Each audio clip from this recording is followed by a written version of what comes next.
For my today's lecture, I will speak about Gandhi's legacy in India. So it will be a little bit different. So we spoke about mostly Gandhi and Croatia, or Gandhi and Radić, but now I will focus only on India. I will try to focus on what Gandhi meant to the post-independence India and what Gandhi might be today in India. So while preparing this small lecture, I somehow noticed in the usual scientific and scholarly literature focus on what of Gandhi is not present in post-independence India. So most of these articles and papers and books concentrate on how the path diverged from the original Gandhi's idea.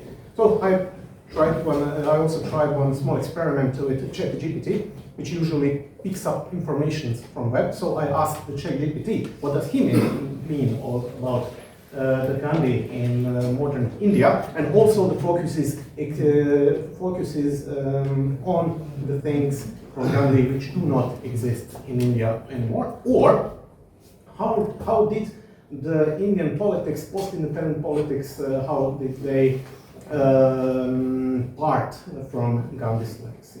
Maybe I will try here another path. I will try to see what is present, and it appears, I think, that there is a lot of things which are present here, and in this whole scope of Gandhi's presence we can maybe speak about two lines or two currents. One is the upper current in the Indian politics and Indian society, where some of Gandhi's ideas were directly implemented or directly referred to, but there is also one important undercurrent in the Indian society and Indian politics, which I would maybe emphasize a little bit in this small lecture. Also, I will try to paint this picture with a rather wide brush, because we don't have so much time and I will not be able to go into details. Also, I'm sorry for there are people who might know a lot about these things. There might be people who don't know anything, so I will try to be somewhere between all of them. So the thing starts in post-independent India. The thing starts on 30th January 1948. The tragedy which Professor Režić already described, when Nathuram was assassinated Gandhi near the Birla house where this monument can now be seen. But what is happening? What is the ramification of this process? One of the things we already heard, and it was this is the tragedy united India, but it united India in this, let's say, positive way. However, there is also some political consequences of his murder, which I will speak a little bit about, but just to see Nehru's reaction, which came the same day Gandhi was assassinated in 5:45 in the late afternoon, and already in the night at 7 o'clock Nehru gave this famous speech where he said that the light has gone out of our lives and there is darkness everywhere. The light has gone out, I said, and yet I was wrong. For the light that shone in this country was no ordinary light. The light that has illuminated this country represented the living, the eternal truths, reminding us of the right path, drawing us from error, taking this ancient country to freedom. We see how deep Gandhi was rooted in Indian society. However, let's say just a few words about Gandhi and his basic ideas. I will also try to be brief in that, but there are some key terms to understand Gandhi's position. First is, of course, ahimsa, famous ahimsa, non-violence. Second is satyagraha, which is not so important in the post-independent period, which was a mode of fighting the British colonialism, to be steadfast in the truth, not to yield to untruth. Swaraj is self-rule, which is extremely important for the post-independent India, and of course Sarvodaya, the uplift of all, meaning uplift all strata of society, in India. The famous are also Gandhi's principles of power, where he said that one should respect one's opponents as persons.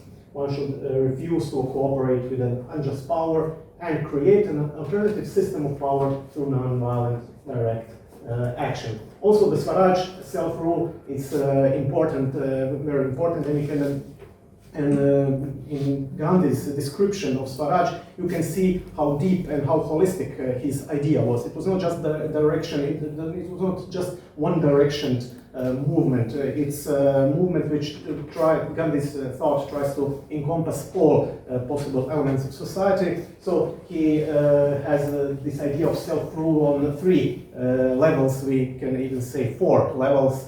First is the individual level, which is the capacity for dispassionate self-assessment, ceaseless self-purification, and growing self-reliance. It means work on oneself. It's uplifting one's moral qualities. It's something where you start. This is this famous Gandhi saying where he says, be the change you want to see, for instance. But the same thing, this is self-rule, of kind of self-cultivation of virtue.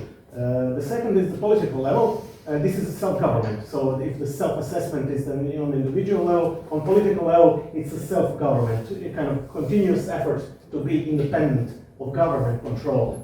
But whether this is foreign government, whether national government. So Gandhi is trying to empower not the strong government, but to empower individuals. But self-conscious and not morally corrupt individuals, but individuals which are built as a persons.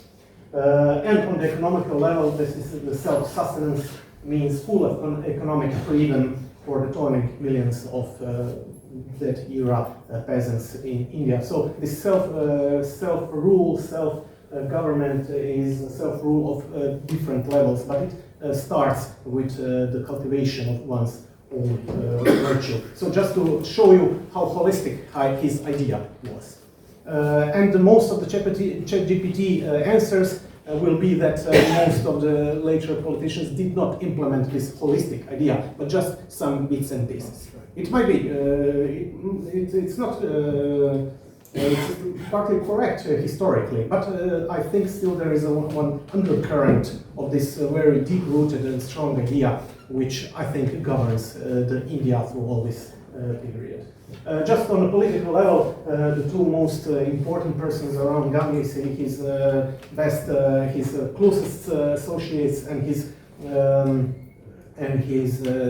pupils were Sardar Vallabhbhai Patel and Jawaharlal Nehru, who had quite a different political views. Usually in history books you will read that Patel was closer to the orthodox, not orthodox, but let's say conservative or right-wing part of the Congress, and Jawaharlal Nehru was closest to the left wing.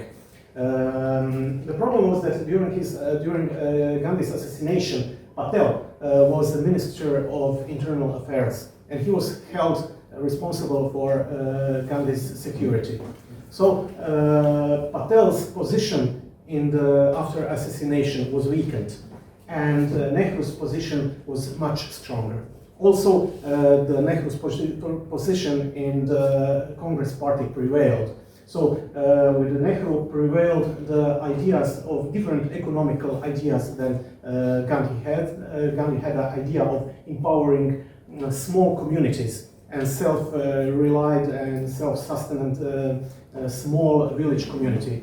However, Nehru saw India's future in big industrial development, and but under state control, under tight state control, and his main let's say, he took Soviet Union and the 5-year plans of Soviet Union as an example for Indian development, which is different from Gandhi's ideas, what we will read usually in history books. However, and Patel was usually considered as a conservative, arch-conservative right-winger, sometimes even accused of having contacts with big business and so. So he was seen as a kind of capitalistic India, capitalist India, and socialist India. But this picture is, I think, a little bit, it's not completely correct. But let's see Patel. Patel's first and most important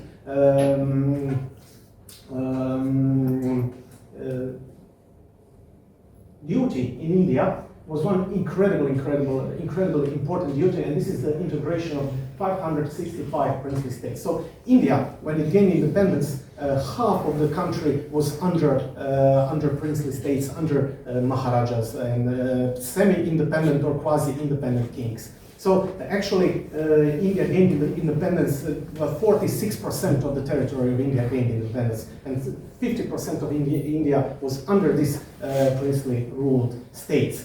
So Patel's duty was to integrate them all. So what he had to do, he had to take 565 kings, maharajas, nizams, and other rulers. He had to persuade to renounce their kingships, to renounce their states, and to join India. And he managed. And he was called the Iron Man of India by doing that. Iron Man, he is not Iron Man in the sense of Bismarck, Eisenkanzler. It's different because he was Iron Man of steely will. He managed to do it through negotiations, through persuasion. Almost no, everybody yielded at the end, everybody, all 565. The force was almost never used. It was used in one or two moments, but without any real victims or anything. And it was an exceptional feat and incredible. It was rather neglected, but it was a fantastic feat in the eve of Indians' independence. And it was Patel's great contribution to India. But I would say that here you can see this Gandhian undercurrent, this persuasion. Nehru was not always in line with Patel. Nehru, few times Nehru lost his temper and he wanted to send an army, but Patel would try to negotiate. Sometimes it took few years for some states to negotiate at the end, entering into the Union. The last viceroy of British India, Lord Mountbatten, once said that if we would put Nehru in Patel's position, it would be a train wreck. But Patel managed, and Patel had this aura of being arch-conservative, but he was actually arch-Gandhian, and he used Gandhian satyagraha methods to integrate the India, and it is a great achievement of, I think, Gandhian politics to get this incredible feat. The second was constitution, and the Indian constitution, which was drafted in 1949 and accepted in 1949, had some amount of Gandhian ideas. Of course, Ambedkar was the driving force of the drafting of the constitution. However, some really important Gandhian ideas were incorporated into the constitution. We can see, I just put some parts of the constitution which are directly connected to the Gandhian ideas. For instance, you can see fundamental rights, and there is Article 17 which abolishes untouchability and caste distinction. So there is also panchayats, which was also a Gandhian idea, although even earlier than that, but also languages. This is one important Gandhian feature because language pluralism, Gandhi preached pluralism. Political pluralism, but also a language pluralism, because that's a holistic approach, and he approached the same way to the languages. So he wanted to empower every Indian languages, and India has a really lot of languages. As you might know, there are even different, at least 3 or 4 different language families, and dozens of languages are spoken in India. And Gandhi fought against hegemony of one language of the monk. He fought for complete language pluralism, and this was really implemented in India, and this functions even today, where every federal state has 1, 2, 3 main languages and additional languages, and on the state level you had in time when the constitution was drafted, you had Hindi and English. So Gandhi, it was Gandhi's idea. Gandhi was promoting while he was alive. It was drafted after Gandhi's death. But Gandhi, while he was alive, he was paradoxically for use of the English language. He was not against usage of English language, although the English were, of course, British colonial rule was the oppressor, and Gandhi had no problem with English being official language of India. Also, in 1925, there was a legal abolition of untouchability, but there was also a lot of really progressive and liberal laws which regulated Indian society, and these laws were all rooted in main Gandhian ideas, and some of the laws were connected to rights of women, which was a very important topic in Gandhi. So there was this law against dowry, law against discrimination of widows. And these are laws which were implemented only after the British rule. It was also kind of the paradox that this liberal British law system recognized caste distinction, recognized distinction of genders, which was not recognized in Great Britain, but in India it was. Only after the British went, under, I think, Gandhian ideas, but also Ambedkar, but everything, these ideas were implemented. On the other side, this holistic, Gandhi's holistic worldview can be seen, for instance, in his view of the villages, which were in focus of his idea, of his ideology, politics, or philosophy, we could say social and political philosophy. So for him, it was very important to have functional villages where you can be healthy, where sanitation was working, but also not only health, sanitation, and economy, but for him also the aesthetic part was equally important for him. So he called about this beautification of human habitat. And in his appendix to his book Hind Swaraj, he referred to Tolstoy's What is Art and Ruskin's Political Economy, where they also speak about importance of the art, not only in political agitation or political propaganda, but also to make people's life better. So the villages need to look nice, not only to be functional. This was equally important, for instance, with Gandhi as everything else. So the village sanitation or education in health and hygiene was very important to Gandhi. Why I'm speaking about that? It is because in modern India you can see one direct reflection of this idea of clean villages.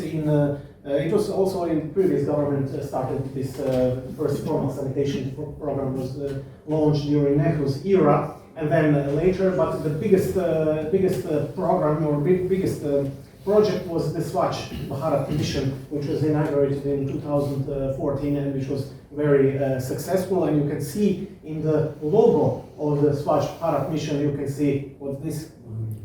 These are Gandhi's spectacles. So it was deeply Gandhi influenced. Also, okay, now we are coming to other modern or contemporary political action which is making India local for local. It's Atmanirbhar Bharat, or self-reliant India. And one would read how self-reliant India is different from the Gandhi, and it is different in a way because it goes into a spreading of Indian economy globally, which was different than Gandhian idea. Gandhian idea was just to start at the lowest level and to develop handicrafts and to develop village economies. And Atma Nirvana Bharata is self-reliant India is to make India a global power. However, it is the main idea is not to make India global power. The main idea of all such actions in India is to the same as Gandhian idea, to make common life better. So this is the main driving force. Although we may argue that one is global, directed to the global economy, global capitalism and so on, and Gandhi's idea was directed to the village economies and self-empowerment of villagers. And so, however, in the Make in India and Vocal for Local, also these aspects are also very much present. So handicrafts and local economies are very much encouraged in government's programs, where you can see direct also Gandhi's idea. Also during, while in post-independent India period, you could see the attitude towards women, which was something which was very important to Gandhi. This is a quote from Gandhi, where he said that for centuries custom and law, meaning social custom and social law, for centuries had kept Indian women as slaves of men. A revolution or radical alternative is needed so they can enjoy gender equality in all fields of life, and these are ideas which are implemented, but of course all social problems were not solved, of course, but there was a great will in the Indian legislative through all post-independent period to rectify all the problems, to rectify these problems. Although we can argue how successful it was, but we can see, for instance, laws against compulsory dowry, series of laws in a series of laws which tried to empower women, at least at a legal level. But on one hand, you have these government programs, but on the other hand, you have a lot of these local programs which were carried out by the Gandhian supporters. For instance, regarding the female empowerment of women in Indian society, there is a really important organization which was founded in 1972 by Ella Ramesh Bhatt, the Self-Employed Women's Association. She was a Gandhian supporter, and this is a really Gandhian project were directed to women of lower castes and tribal women to find means of self-employment, actually, to develop. They developed handicrafts. They developed also funds for medical assistance, but also to find jobs for these women, but on the Gandhian level. So not in big factories, but in local economies, handicrafts, and so on. One also important and interesting phenomena in this, let's say, in this scope of local action, not non-government action, but local activist action, is one very big movement led by Vinoda Bhave, who was close associate of Gandhi and his close pupil. This was this land movement, which was called Bhudan. Bhudan is a gift of land.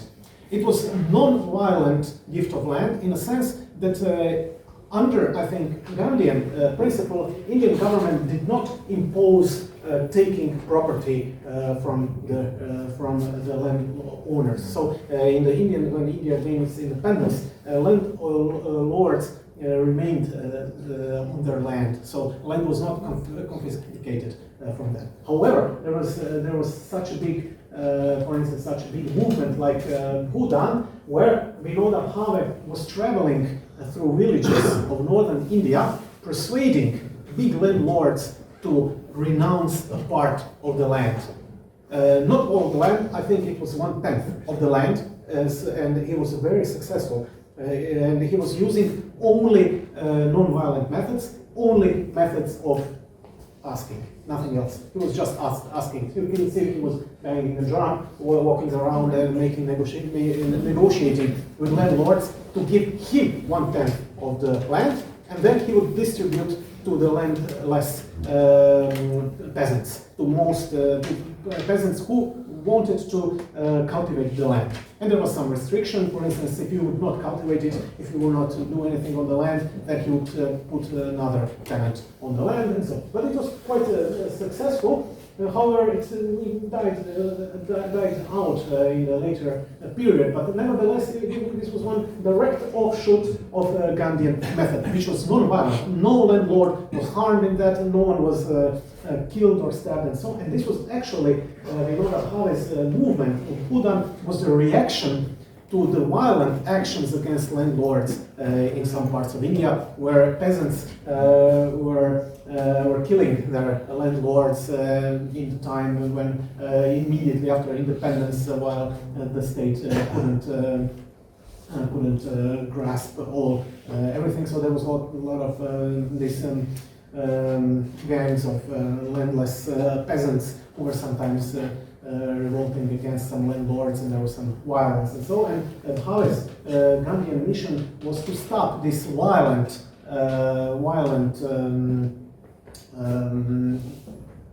revolution or violent social reform, and to make different non-violent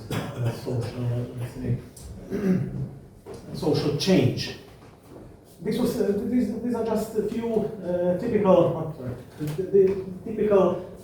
things where you can see. Of course, this is not a comprehensive overview. This is just some examples how Gandhian ideas were developed in post-independent India on, let's say, two levels. One is governmental level, where you have a lot of legislative action, where you have some different kinds of legal actions, and on the other hand, you also have these movements which came out of the community. These are truly Gandhian because Gandhi was trying to make every move out of the lowest strata, and not from he didn't want to impose anything from the top, from the state level, but from the down level up. And this, I think, this private, or say like these small enterprises were truly Gandhian. However, even in the state level, you can see direct Gandhian ideas. For instance, Nehru initiated 5-year plans, and he made really big industrial projects in different levels, and they are always considered deeply un-Gandhian. Yes, they might be un-Gandhian because they start from the top level, and the state rules this industry with steel framework. And of course, unfortunately, they were not successful.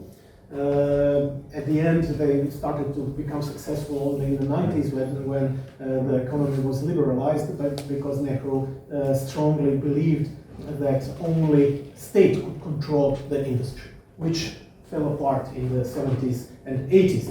But they didn't know that in that time. But Nehru didn't do it out of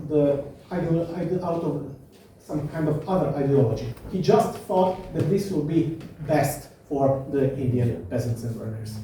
So this is also in a way Gandhian, but the means are radically different than Gandhian, but also radically unsuccessful. So it looks like in the modern period, more successful is a model by the new contemporary Indian government, which is also in that sense un-Gandhian, because it's also directed towards industry, mass industry, but industry which was more pluralized between state industry on one hand and on the other hand private business. But this is pure liberal economical model, but which is working in India. But maybe it's working even in the state-owned company. It's working. There is this Pancharatna, 5 greatest jewels of Indian industry, which are state-owned industry, and they are working. They are making profit. Unlike Gandhian old socialist factories and industry, which didn't create a surplus, but created losses mostly. But one who was commenting, some historians who are commenting this are saying that in economics and in politics you have few different models. One model is liberal economy, capitalist liberal economy. On the other hand, you have state-owned socialist economy. In politics, you have democracy, you have liberal politics, and on the other hand, you have dictatorship and authoritarian. So some commentators said that India took the worst combination. They took the liberal democracy and the state-owned economy, which was a recipe for disaster, according to them. So, but both models are, from outer perspective, un-Gandhian and different from the Gandhian perspective, which was deeply different. At the end, India changed its way, and now also Gandhi is present, and he is present in all time after the Second World War and after his assassination. But I would say that we have to, now we can say, okay, Nehruvian socialism was un-Gandhian, today liberal capitalism is deeply un-Gandhian, and so we can say that. But however, I think we should look at the modern India, and not only modern India, but all post-independent India from other perspective. So we have a country which gained its independence in 1947, and until now, we have a flourishing democracy. We have a really strong democracy, strong democratic institution, despite everything. How did it work? Just, I don't want to name any other countries, but check out the countries around. What happened to the un-Gandhian countries around? They changed, they had just one military dictatorship after other. India never had any military dictatorship. It didn't have any dictatorship.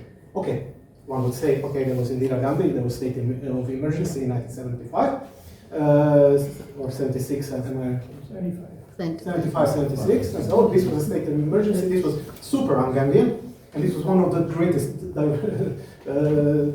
divergence from Gandhi, definitely. Not only in its means, but also in its purpose. It was just the state of emergency was just to keep Indira Gandhi in power, and this was deeply un-Gandhian in its spirit. But in its spirit, other Indian policies could have been deeply Gandhian in its respect for, of course, this is something which can be broadly looked. Of course, there are micro level. India is big, and there is many things happening there. However, on broad level, we really have really strong democracy, really strongly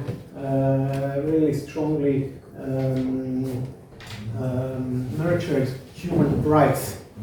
And one could say that this might be the undercurrent of the Gandhian influence in India, because this is something which differentiates India from many, not all, but many other nations which didn't have the Gandhian movement. I think the Gandhian movement took really deep roots, and this is the undercurrent which is somehow always present. I don't know if it is like this now, but Nehru, Patel, and others would always take their decisions with something, with thinking. What would Gandhi say about this? I don't know if this is like this now, but I think partly it is. Partly it is, because there is this great model which is always somewhere around. Of course, there are different approaches and so, but I think this is where Gandhism, I think it can be. I think this is where we should look also for the Gandhism in modern independent India. So, thank you.